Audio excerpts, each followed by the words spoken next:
On Thursday night, Paris was on fire. Over 1 million poured into the city. Hundreds of arrests were made. Hundreds more injured.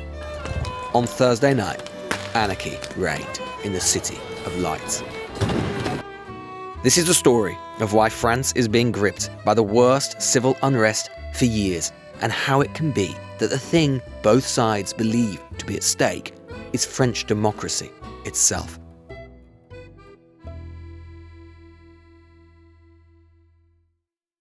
There is nothing quite like Paris in the springtime.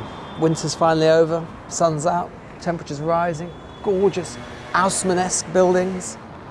That's why people fall in love with this city. Why they might not fall in love with this city at the moment is this. The rubbish collectors have been on strike for weeks, and they're not alone. They're joined by workers across the French economy and periodically by massive days of national action, general strikes. And why?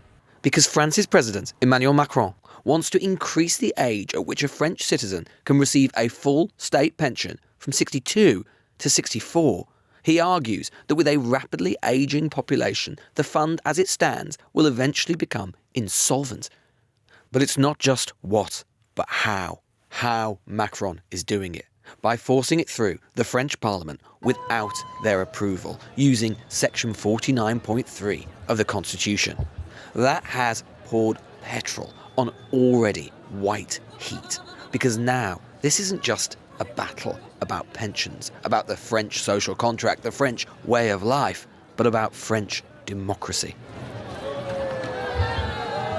On le gagnera!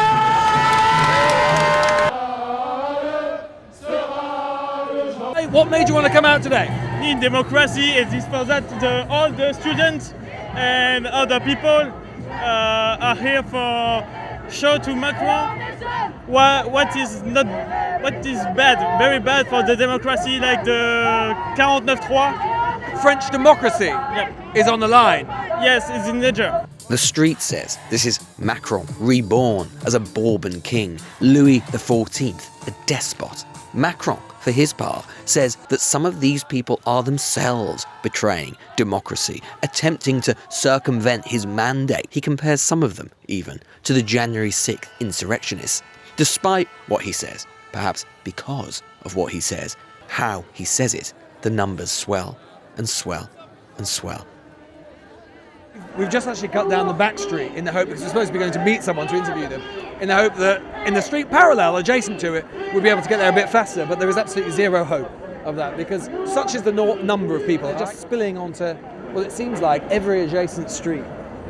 There isn't even room for them on the main boulevard.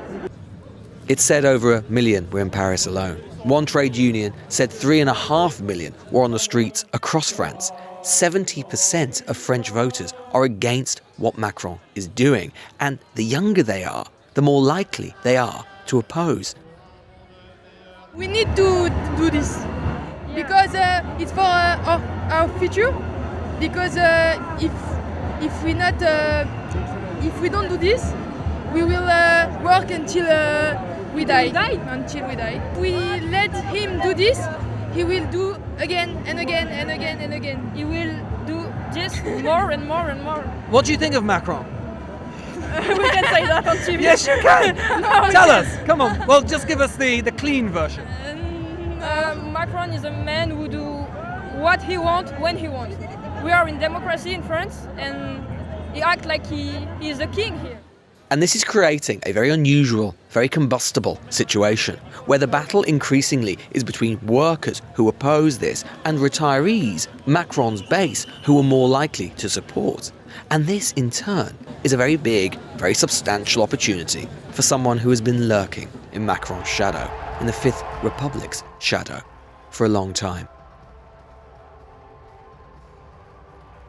The medium-term political consequence will be an increase in the vote for Marine Le Pen, the Rassemblement National, this extreme-right populist party.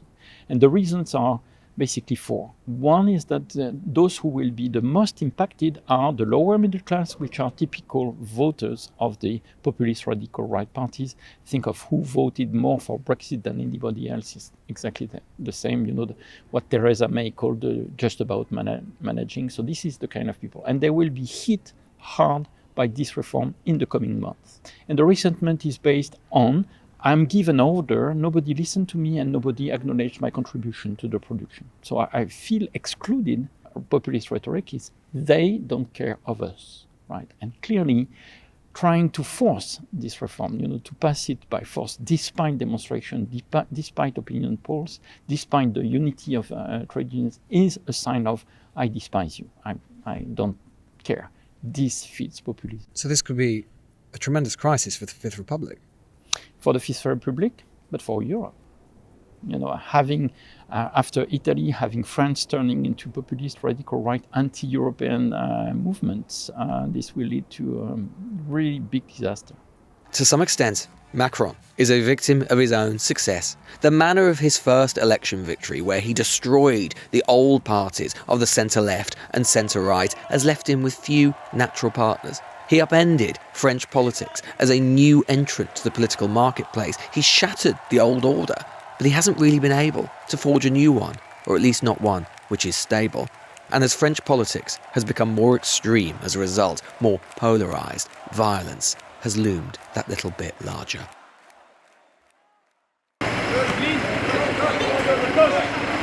Night falls, the tenor changes, the volume soars. The rubbish is gone, but only because it is all set alight. Embers or flame everywhere you look. 900 blazes throughout the city. The police swarmed in extraordinary numbers, and yet, repeatedly, they still lost control.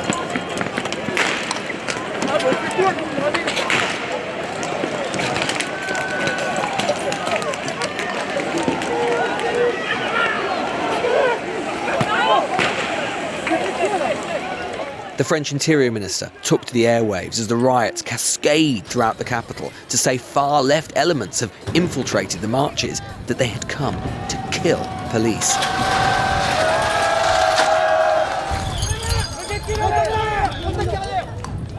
But if that's true, force was met with force. The French riot police lived up to their reputation. At times, the force felt indiscriminate. One member of our team was hit with a baton. We all inhaled tear gas used in encounter after encounter. We saw stun grenades landing near our feet. French social media is flooded with videos of police storming all in their way.